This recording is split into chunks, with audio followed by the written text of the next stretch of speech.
This is me, suited up and excited to play in one of my very first soccer games.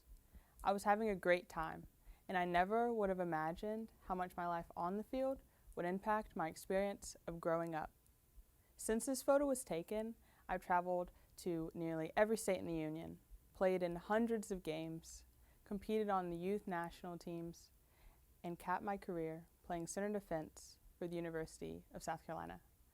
But 2 years ago, at the ripe old age of 20, I medically retired from soccer after a slew of injuries and 4 knee surgeries, 2 on my right and 2 on my left. I expected to miss the game, but what I did not expect were the challenges of living life off the field, trying to use habits that were meant to stay on the field. But let me be clear, I think sports are great for kids. They teach the importance of a good work ethic, time management, teamwork, and discipline. However, they also teach some habits and concepts that don't serve kids so well once they leave that field. So today, I want to talk about a few of those concepts and share some strategies that parents and caregivers can use at home to try to balance out those habits that your kid picks up during practice. So today, you can call me Coach Kailey. First, let's talk about sucking it up. Oftentimes, a player might take a hard hit and roll around on the ground for some time before the coach inevitably yells, "Suck it up, you're fine, just push through it." And that's the norm. It's expected, and it generally works well on the field. But let's think about how that might look after the game to a player that hears that phrase day in and day out. Eventually, sucking it up becomes a reaction to things beyond rolling an ankle or missing a pass. Eventually, it starts to show up in other areas of their life, in class, in relationships, at work. For me, this led to ignoring emotions that deserved to be acknowledged and that needed to be addressed. I denied and avoided unpleasant feelings for years, stuck in a cycle of sucking it up that allowed those emotions to become bigger and bigger, scarier and scarier. I just pushed through those emotions every day, but they didn't go away.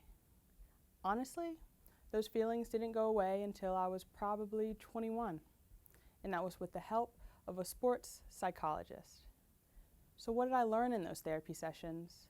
I learned that emotions always deserve to be acknowledged, whether you're 6 or you're 60. And I learned a few simple ways to give those emotions the attention that they need. So parents and caregivers, during that ride home from practice, here's the habit I recommend building with your children. During that ride, talk with your child about their practice. Start with something positive. Researchers asked collegiate athletes what their parents said to them that brought them the most joy when they were playing sports, what made them feel happy, confident, and fulfilled. And surprisingly enough, it was just a simple 6-word sentence. I love to watch you play. So start with that. Simple, positive, easy. But beyond that, after a tough practice or a bad game, it's important that you discuss how your child feels emotionally. And during that conversation, it's critical that you remain an active listener and that you ask open-ended questions. Try, how are you feeling about the game? What did you think you did well today? What would you like to do better? Ask if and how you can help.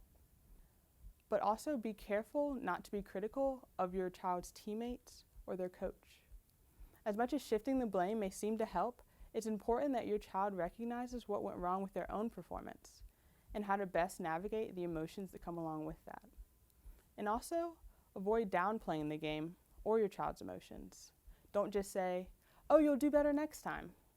As much as you may mean well, it only adds pressure. And some kids won't want to talk right away. So this conversation may have to wait till the dinner table, maybe even bedtime. But don't skip the conversation. The goal here is that young athletes understand that emotions are not bad, and that talking through them will only make them stronger and more confident in the long run.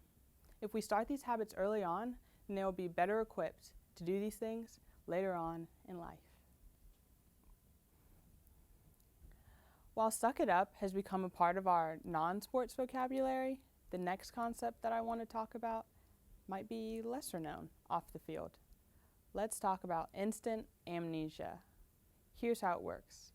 The player on the field messes up and starts to hang her head, and the coach yells, "Instant amnesia, move on."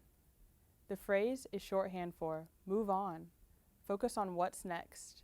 Forget that mistake. In sports, dwelling on your mistakes is associated with a lack of focus and a decrease in confidence. It's always on to the next run, the next play, the next game. But here's the thing. In sports, there are mechanisms for eventually reviewing and deconstructing those mistakes. In competitive sports, there typically is an opportunity for a film session. In youth sports, there are probably regularly scheduled player-coach assessments or evaluations. With the help of their coach, athletes are taught to analyze their thought process leading up to a mistake on the field, with eventually avoiding that same mistake in the future. But unfortunately, we aren't afforded that same luxury in life. In life, we are the ones responsible for reflecting on our own mistakes and modifying our behavior. But there's no film, no formal time set aside, and no coach there to help us. So parents and caregivers, your child needs you to be that life coach for them. In the same way that their sports coach teaches your little athletes to reflect upon their on-the-field choices, you are the ones tasked with teaching them how to review and modify their behavior outside of their sport. And it's going to take some vulnerability, a little curiosity, and a whole lot of unconditional love. Here's what it looks like. First, and most importantly, remind them that their value and worth to you is not tied to their performance or their mistakes, that they can mess up and make mistakes and you will still be there cheering them on. Second, share your mistakes with them, the mistakes you made both as a child and an adult, what they taught you and how you dealt with it. Here, you become their prime example of someone who is both successful and capable despite making mistakes along the way. Lastly, support and guide your child through their mistakes. Ask them what they did, and then what happened when they did that, followed by what are you going to do about it. Here, they learn to pinpoint their mistakes, better understand the outcomes of their actions, and then how to best brainstorm ways to prevent that mistake in the future. The goal here is to help young athletes fully understand their mistakes, the why and the how, so that they are less likely to make the same mistakes as adults, when the stakes are so much higher. The last concept that I want to talk about today is yet another one that started in sports and seemed to crawl its way into everyday life. Let's talk about the grind. First in the weight room, last to leave the field, extra session after extra session, grabbing a protein bar for meals because you're too busy. All gas, no breaks, team, no sleep. The pressure to adopt the grind may come from a coach's seemingly innocent request for their players to eat, sleep, and breathe the game. It may come from a parent as they vicariously live their hoop dreams through their child.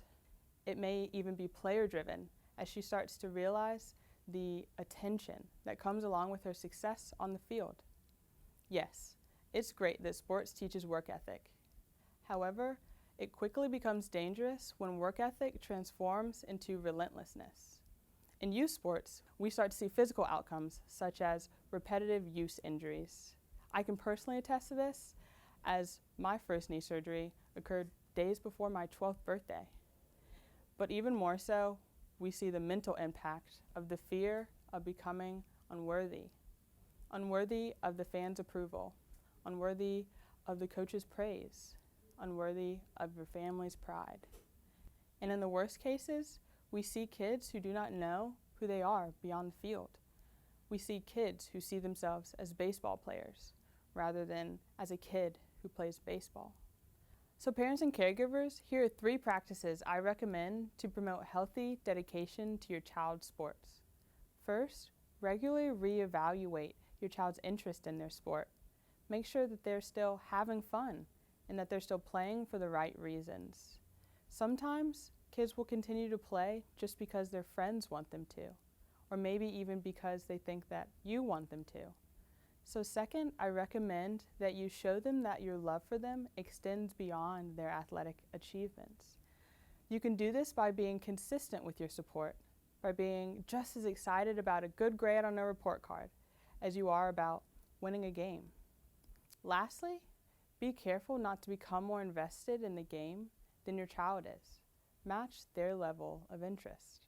Encourage them to pursue other interests. Cheer them on if they decide that they want to play an instrument or audition for the school play. Diversification is important for development. Both the American Academy of Pediatrics and the American Medical Society of Sports Medicine recommends that you avoid specialization in one sport too early on, generally before the age of 10.